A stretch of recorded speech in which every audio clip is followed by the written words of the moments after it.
네, 안녕하세요. 자, 강쌤TV 한국사. 오늘은 발해에 대해서 살펴보도록 하겠습니다. 자, 여러분, 발해에 대해서 잘 알고 계신가요? 선생님은 어렸을 때 봤던 서태지와 아이들의 뮤직비디오, 서태지 아이들 2집이었던 것 같은데요. 거기에 이제 발해를 꿈꾸며라는 발해를 꿈꾸며라는 노래가 되게 인상적이었던 것 같아요. 근데 여러분은 발해 잘 알아요? 솔직히 선생님도 제일 낯선 나라, 우리의 역사에서 가장 낯선 나라가 발해인 것 같아요. 제일 우리가 접하기도 좀 어렵고 책들이나 교과서 내용 서술 분량도 제일 적은 것이 아닌가 싶습니다. 하지만 우리가 발해의 역사 우리 거예요 라고 확실하게 얘기를 하죠. 잘 알고선, 발해의 역사를 잘 알고선 우리의 역사라고 얘기를 할 수 있었으면 좋겠습니다. 자, 발해는 누가 세웠습니까? 네, 대조영이 세웠습니다. 대조영. 자, 대조영이 세운 것은 잘 알고 있는데, 그럼 대조영은 누구인가? 네, 고구려 유민 출신이라고 하죠. 그래서 중국의 역사책에는 고구려의 별종이라고 이렇게 표현을 해두고 있습니다. 어떤 역사책은 또 말갈족이라고 얘기를 하는데, 아무래도 고구려와 가까운 인물이었던 고구려 유민이 대조영이라고 볼 수가 있겠습니다.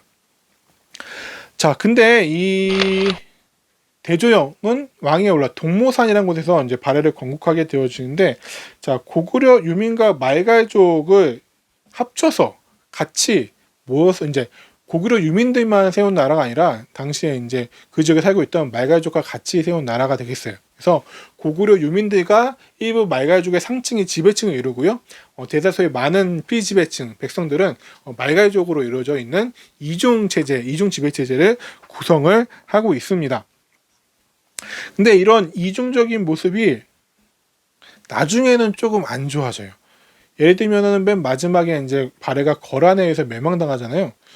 그러니까 지금도 약간 우리나라가 지금 현재 뭔가 우리나라의 민족성 하면은 위급한 상황에서 되게 하나로 잘 합치잖아요. 지금도 코로나19 사태, 우리 민족, 우리나라 얼마나 대단합니까? 정말 전 세계가 극찬할 정도로 우리 시민성을 발휘해서 똘똘 뭉쳐가지고 잘 이겨내고 있잖아요. 우리 위급한 순간마다 잘 이겨냈는데, 그 당시에는 고구려 유민들, 말갈 있다 보니까 뭔가 거란이 쳐들어오고 막 국가의 위급한 상황에 하나로 잘 뭉쳐지지 못해요. 그래서 이렇게 이연화된 민족 구성이 결국에는 나중에 발해가 멸망하는 하나의 원인으로 작용을 하기도 합니다. 하지만 일단은 이렇게 대조영이 고구려 유민과 말갈족을 융합해가지고 발해를 건국하게 되어집니다. 발해는요, 많은 왕들을 기억하실 필요는 없습니다. 대조영도 솔직히 시험 같은 데는 잘 안 나고요. 무왕, 문왕, 선왕 3명 정도 딱 기억하시면 되는데, 두 번째 무왕입니다. 무왕. 자, 무라는 이름이 들어갔으니까 아마 어떠한 업적이 많을까요? 그쵸. 무라는 이름이 들어갔으니까 아무래도 군사적인 업적이 많은 왕이라고 할 수 있겠죠. 자, 무왕은 대조영의 아들입니다. 대조영의 아들이었던 문왕. 어떤 사람인지 살펴보도록 할까요?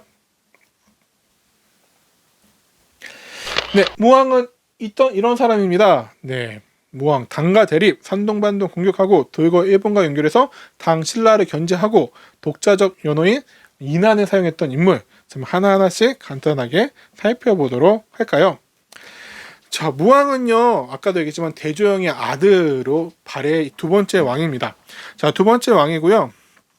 근데 이제 대조영이 거쳐서 점점 발해가 성장해 나가기 시작을 해요. 발해가 성장해 나가기 시작하니까 당시에 그러니까 말갈족이랑 고구려 유민이랑 같이 발해 세웠잖아요. 근데 말갈족도 유목민족이다 보니까 되게 여러 부족으로 나눠져 있거든요. 근데 그때 이제 조금 발해랑은 사이가 좀 멀리 안 좋았던 흑수말갈이랑 당나라가 연합을 좀 하게 되어져요. 흑수말갈이랑 당나라가 연합을 하게 서로 이제 접근을 해서 가까워지기 시작을 하자, 이 무왕의 이름이 대무예거든요. 대무예 무왕이 조금 이거를 좀 어떻게 좀 견제해봐야겠다라는 생각을 해요. 그래서 동생인 대문예를 시켜서 흑수말갈을 공격을 합니다. 공격을 하려고 하는데, 이 동생인 대문예는 좀 당나라에 가서 좀 오래 좀 지내다 왔거든요. 그래가지고 지금 이렇게 공격하는 것이 좀 옳지 않다라고 얘기를 하고 반대를 해요. 자, 반대를 하는데 무왕, 형인이 대무예, 무왕은 동생한테 야, 형이 시키면 가라고 하는데 대무녀는 아무래도 이거 좀 아닌 것 같다 싶어가지고 어떻게 합니까? 당나라에 투항을 해버려요. 당나라에 귀순을 해버리게 됩니다. 자, 그러자 당나라는 이제 동생까지 망명을 하게 되자 좀 당나라가 이제 발해를 공격해 올 경우에 좀 전진기지가 될 것 같은 등주, 상동반도 어딘지 아시나요? 중국 이렇게 쓰면은 우리나라 있으면 여기 있죠? 우리나라 바로 쳐들어올 수 있는 이 산동반도의 등주라는 곳을 먼저 선제 공격을 하게 되어져요. 장문휴라고 하는 장군을 치가지고 선제 공격을 하게 되어집니다. 자, 이렇게 되어지고 또 돌거 위쪽에 있는 유목 돌거가 일본과 연결해가지고 당과 신라를 견제하는 등의 군사적 업적을 좀 했던 사람이 바로 무왕이 되겠고요. 그리고 독자적 연호를 사용했어요. 인안이라고 하는 독자적인 연호를 사용한 것이 바로 무왕이라고 할 수가 있겠습니다. 연호라는 건 뭘까요? 연호 우리 신라 법본 지정 이럴 때도 나오는데 연호는요 특정한 해에 이름을 붙이고 뭐 1년, 2년 이렇게 하는 방법을 연도를 표기하는 방법을 연호라고 합니다.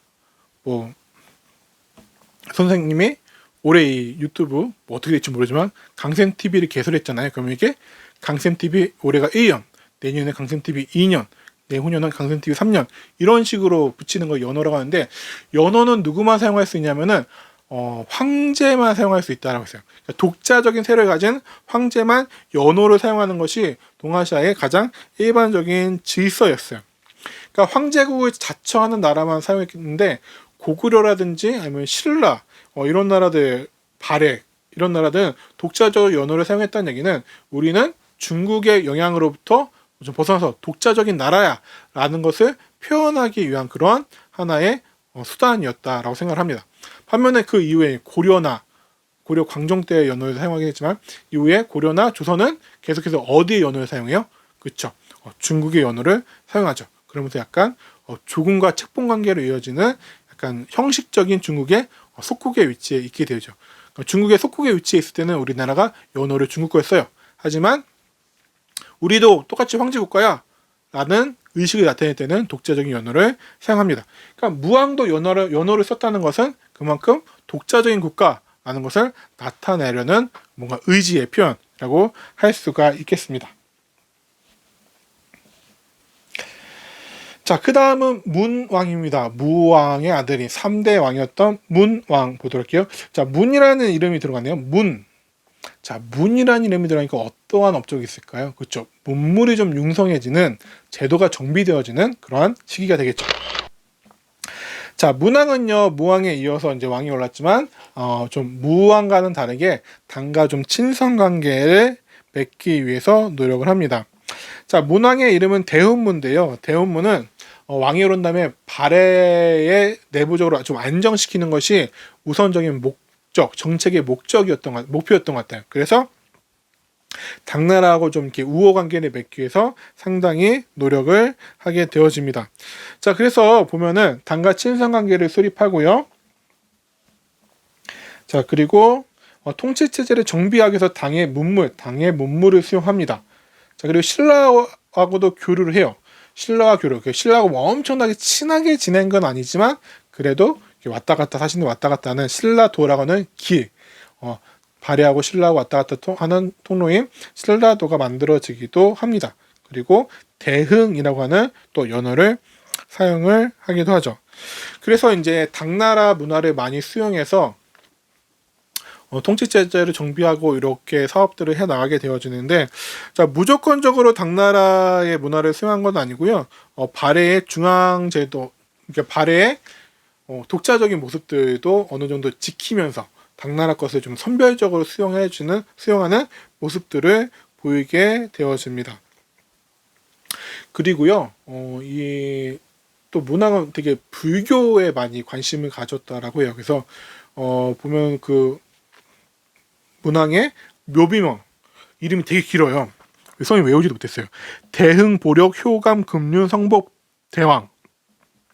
그래서 금륜성법 이런 게 전륜성왕설이라고 해서 이제 불교에서 말하는 되게 뛰어난 그 왕들을 이야기하는 전륜성왕설 이런 게 있거든요. 불교와 관련된 용어인데, 그래서 그런 자신을 전륜성왕이라고 칭하면서 되게 불교에 관심을 많이 가졌던 그런 왕이 문왕이라고 할 수가 있겠습니다. 자, 그 다음은 선왕입니다. 선왕 이렇게 보면은 가운데 약간 올라가다 이렇게 좀 내려가죠. 자, 이렇게 보면은 이렇게 좀 요즘 이 사이에 보면은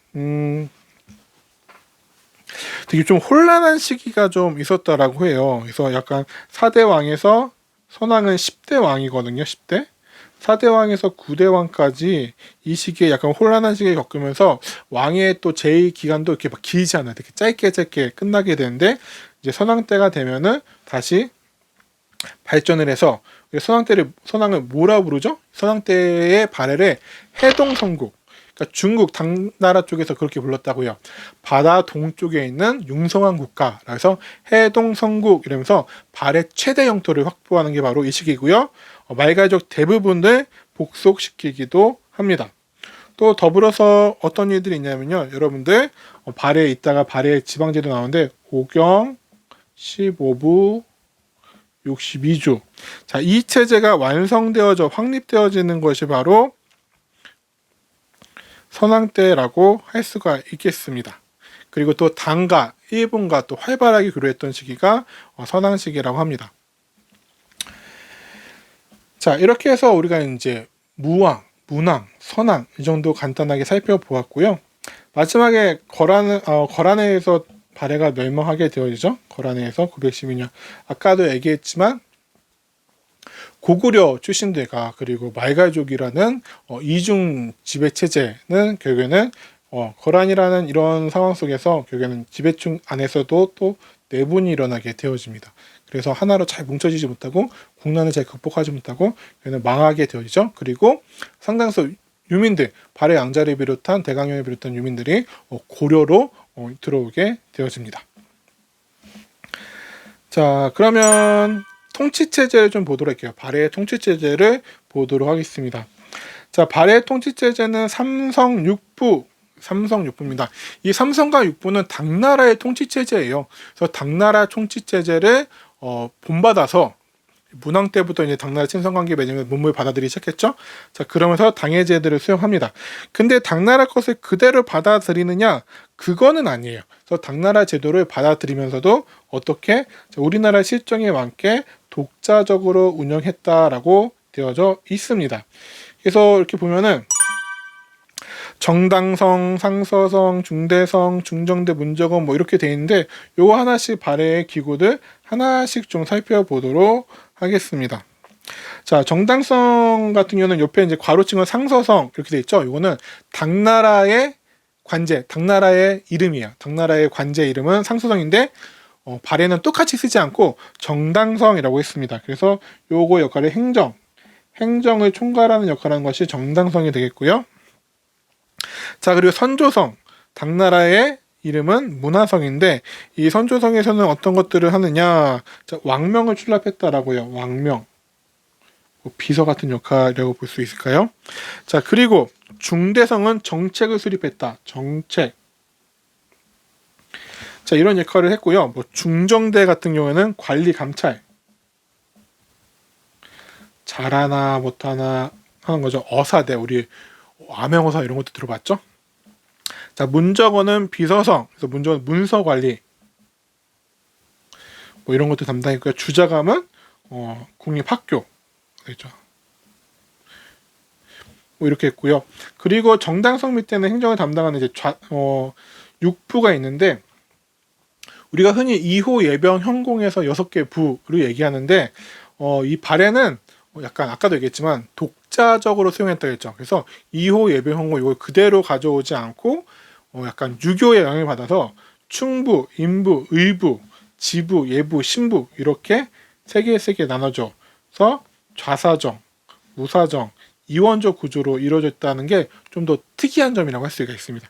그러니까 당나라나 아니면 그 다음에 나오는 우리나라 고려나 조선이나 이렇게 위에가 있으면은 정당성이 있으면은, 그러니까 상서성이 있으면은 2호, 예병, 현공이 6개가 나란히 있는데 발해는 어떻게 써요? 위에 정당성 있고 그 다음에 우사정, 자사정 있고 3개 이렇게 두 편으로 나눠져 있다는 게 좀 특이한 점이라고 할 수가 있겠습니다. 그래서 이부, 호부, 예부, 병부, 형부, 공부 이렇게 각각 나눠져 있다. 이부는 뭐 관리의 인사권, 호부는 재정 이런 것들이 되겠고, 예부는 뭐 교육이나 외교 이런 것들, 병부는 국방, 형부는 형법, 형률, 뭐 공부는 요즘으로 치면은 뭐 건설, 토목, 뭐 수공업 이런 것들을 담당하는 관청이라고 볼 수가 있을 것 같습니다. 자, 지방은요, 5경 15부 62주, 5경은 이제 중요한 도시 5가지를 얘기하고요.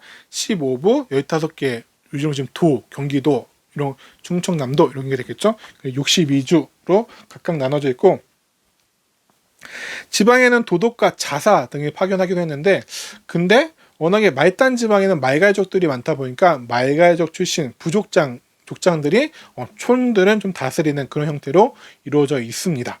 자, 그리고 교육기관 아까 했던 주자감 있다라는 거 알아두시면 되겠습니다. 그래서 뭐 도덕과 자사 이런 것까지는 여러분들이 다 알지 못하더라도 삼성 6부 그리고 5경 15부 62주 주자감 이 정도는 여러분들 알아두시면 좋을 것 같습니다.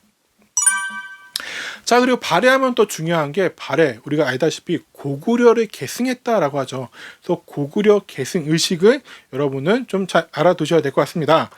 자, 발해 고구려, 특히나 또 2000년대 좀 들어가지고 그 무렵에 2000년 무렵부터 중국에서 발해의 역사를 자기네 역사라고 되게 많이 연구를 했었죠. 그 동북궁정 사업을 벌였죠.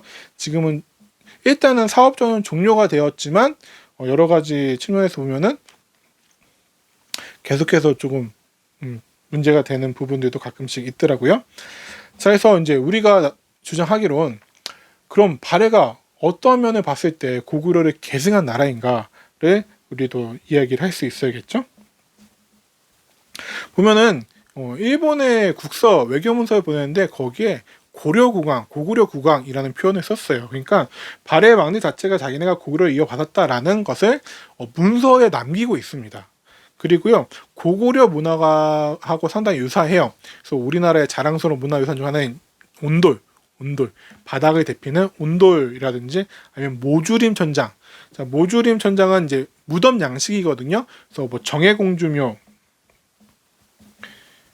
이거 한국사 능력심이나 이런 데 되게 많이 나오는 무덤이거든요. 정해공주묘에서 이제 나온 건데, 고구려의 무덤 양식과 상당히 비슷해요. 그래서 천장이 이렇게 90도씩 돌아가면서 줄어드는 형태. 자, 이 사진을 좀 보게 되어지면요. 여기는 이렇게 네모, 그 다음에 네모를 어떻게 해요? 돌려, 그 다음에 또 돌려, 이렇게 줄어들면서 쌓는 그런 천장 양식의 모주림 구조라고 하는데, 이 모주림 천장이 이제 고구려와 발해 유사하게 나타나는 것을 볼 때 문화적 유사성이 있다라고 얘기를 할 수가 있겠습니다. 자, 그거 말고도 또 뭐 어떤 것들이 있을까요? 마지막에 아까도 얘기했지만 발해가 멸망했을 때 발해 왕자를 비롯한 유민들이 어디로 갔어요? 그죠? 고구려를 대부분 또 귀부한 것들, 또 지배층이 고구려 출신들이 많다는 거, 이런 것들을 보았을 때 발해가 고구려를 계승하는 의식을 가지고 있었구나라는 것을 알 수가 있습니다. 또 당과 처음에는 사이가 좋지 않았죠. 무왕 때는 뭐 산동만도 공격하고 이랬지만 걔는 나중에는 이제 외교 관계는 그렇죠. 영원한 적도 영원한 친구도 없어요. 그때 상황에 따라 우리 국가의 최선이 되는, 이익이 되는 쪽으로 이제 관계를 맺게 되어지죠. 그래서 당과의 교류. 그래서 나중 되면요, 발해에 많은 사람들, 학생들이 당나라에 유학을 가기도 합니다. 그래서 당나라에 있었던 외국인 전용 과거 시험이 빈곤가에 응시해서 또 급제하기도 해요. 나중에는 통일신라 출신 유학생, 발해 출신 유학생이 서로 누가 성적이 더 좋나 막 경쟁을 벌이기도 합니다. 그리고 이제 상경, 발해의 수도 중 하나였던 상경 같은 경우 보면은 당나라의 장항성을 모방해서 이렇게 보면은 두 개가 똑같이 계획 도시처럼 구역이 나눠져 있고 가운데는 이렇게 주작대로라고 도로를 낸 모습들, 이런 것들이 발해가 당나라의 문화를 수용한 것들을 나타내주는 하나의 증거라고 볼 수가 있겠습니다. 그래서 이렇게 이제 발해에 대해서 간단하게 살펴보았고요. 발해는 그렇게 어렵지 않습니다. 주제들 보면은 아까도 얘기했지만 무왕과 문왕 그리고 선왕 각각이 어떤 일들이 있었는지 좀 봐두시고요. 무왕은 좀 당나라하고 대립했다라는 것들, 문왕은 당나라하고 외관계를 맺으면서 문화들 받아들였다는 것, 선왕 때는 발해 최고 전성기였다는 걸 좀 알아두시고요. 그리고 이제 고구려 문화의 유사성, 고구려 계승의식, 그리고 오경15부 62주와 삼성육부 이런 내용들 정도 알아두시면은 크게 무리 없을 것이라고 생각을 합니다. 자, 이번 수업은 여기까지 하도록 하겠습니다.